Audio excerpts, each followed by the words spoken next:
নমস্কার বন্ধুরা, আজকে আমরা বাড়িতে বানাতে যাচ্ছি চিকেন পকোড়া। তো দেখো, এখানে আমরা নিয়েছি সামান্য কিছু চিকেন ও মেটের। আমরা আজকে মেটেরও পকোড়া বানাবো, দেখি কেমন লাগে খেতে। তো প্রথমে আমরা চিকেনগুলোকে একটা গামলায় রেখে নেব।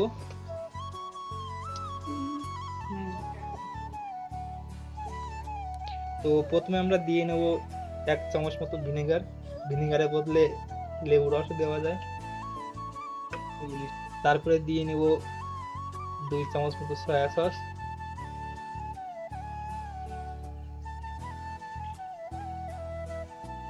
এবার পরিমাণ মতো দিয়ে নেব লবণ। এবার দিয়ে নেব 1 চামচ মতো চিলি সস। এবার দিয়ে নেব সামান্য পরিমাণে টমেটো কেচাপ।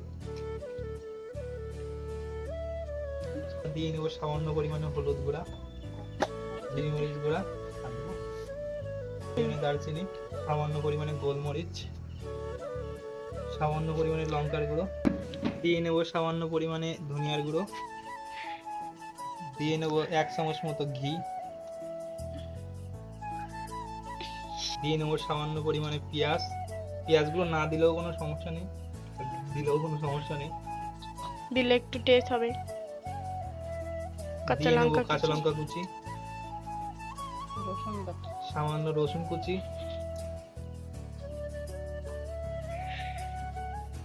এবার সবগুলো উপকরণকে একসাথে মিশিয়ে নেব। এবার মাংসগুলোকে কিছু সময়ের জন্য ঢাকা দিয়ে রাখবো। আমাদের এটা আধা ঘন্টা ধরে ঢাকা দেওয়া রয়েছে, তো এবার আমরা এটা খুলে নেব। তো প্রথমে এখানে আমরা দিয়ে নেব 1 চামচ মতো বেসন।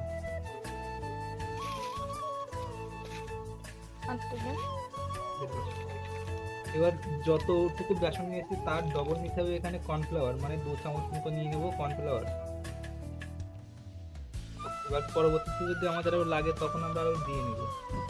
এবার এখানে দিয়ে নেব একটা আস্ত ডিম। ফোকাস দিস তোর হাত পড়ি ছায়া পড়ছি তোর। দিয়ে নেব একটা আস্ত ডিম। গোটা ডিম উঠে যাই হোক না, পুরো জিনিসকে একসাথে ভালো করে মাখিয়ে নিব।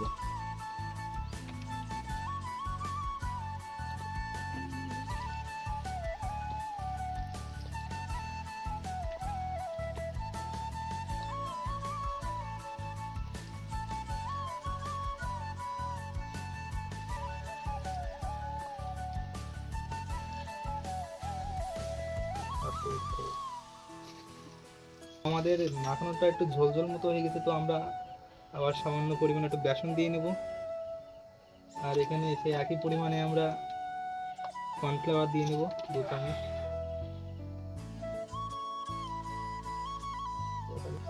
তো এটা আমরা আবার 5 থেকে 7 মিনিটের জন্য ঢাকা দিয়ে রেখে দেবো। তো আমরা মাংসগুলোকে খুলে নিয়ে এসে আস্তে আস্তে করে সব ভেজে নেব। হালকা একটু মাখিয়ে তাই ওগুলো একসাথে ভেজে নেব। এক এক করে আমরা একটা করে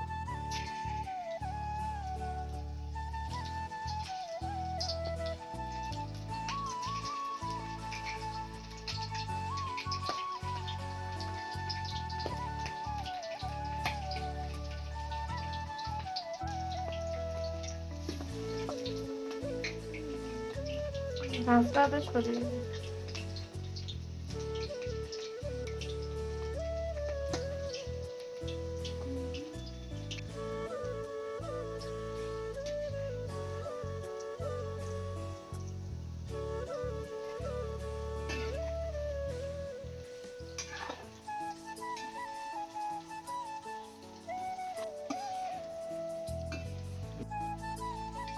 তো প্রায় ভাজি ভাজি মতো হয়ে গেছে। এবার আমরা এগুলোকে নামিয়ে নেব।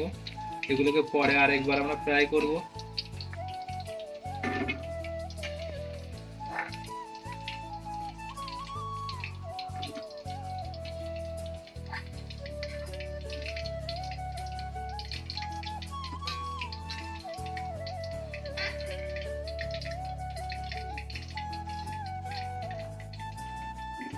তো তো দেখো আমাদের আরেকটাও দিয়ে দিয়েছি, প্রায় হয়ে যাওয়ার মতো হয়ে গেছে এটাও। তো আর কিছু সময় ভেজে আমরা এটাও নামিয়ে নেব। এটা দিয়েছি ঠিক আছে, কারণ কেন বলতো এইটা হয়ে একটু হয় না। এবার একে একে করে সবগুলোকে নামিয়ে নেব।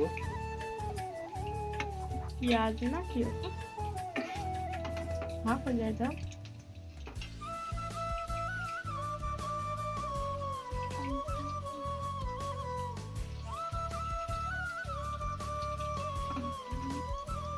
তো দেখো আমাদের সব পকোড়া ভাজা হয়ে গেছে প্রায়।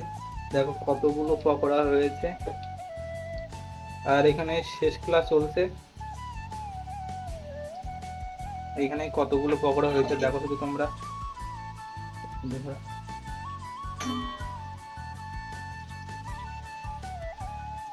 তো আমরা বেশ শেষ করলে আমরা লাভিয়ে নিই। তো দেখো আমাদের প্রায় সবগুলো প্রায় হয়ে গেছে। তো আমরা এবার সবগুলো নামিয়ে নিব। নামিয়ে নিয়ে আমরা এটাকে এখন আরেকবার ফ্রাই করবো একটু পরে। আগে হাত ধুয়ে নে।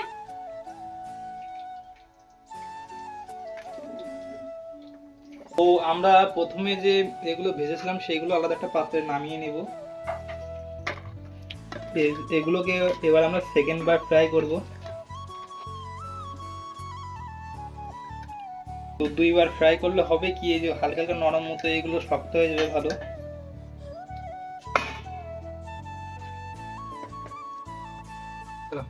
দেখাবেন হ্যাঁ। তো এবার আমরা আস্তে আস্তে করে সবগুলোকে এর ভিতরে দিয়ে দেবো।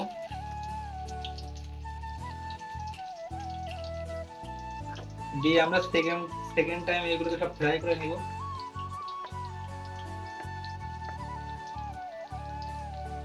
যেহেতু এগুলো সব একবার ফ্রাই করা হয়ে গেছে সেজন্য আর গায়ে লাগার কোনো ভয় নেই, সেজন্য আমরা একসঙ্গে অনেকটা করে করে দিয়ে ফ্রাই করে নিব। এবার আমরা একটা হাই ফ্লেমে এগুলোকে ভেজে নেব। এটা তো আমরা একে একে সবগুলোকে নামিয়ে নেব। লাগান হাতে দাও, সুবিধা হবে।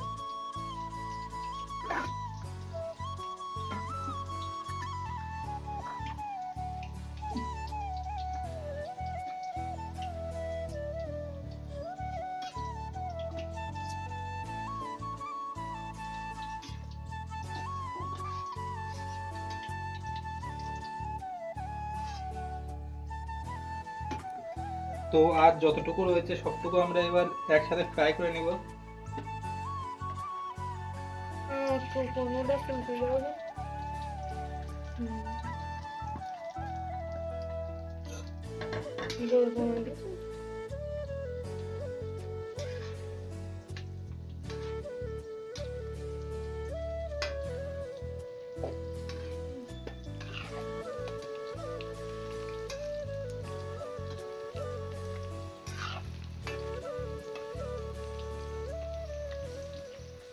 তো আমাদের পকোড়াগুলো প্রায় প্রায় হয়ে গেছে, এবার আমরা তুলে নিব।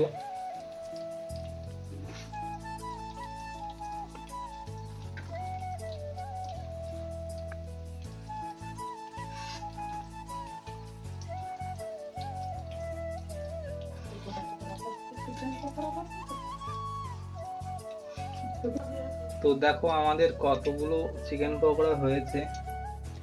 তো দেখো কতগুলোই পকোড়া হয়েছে, আর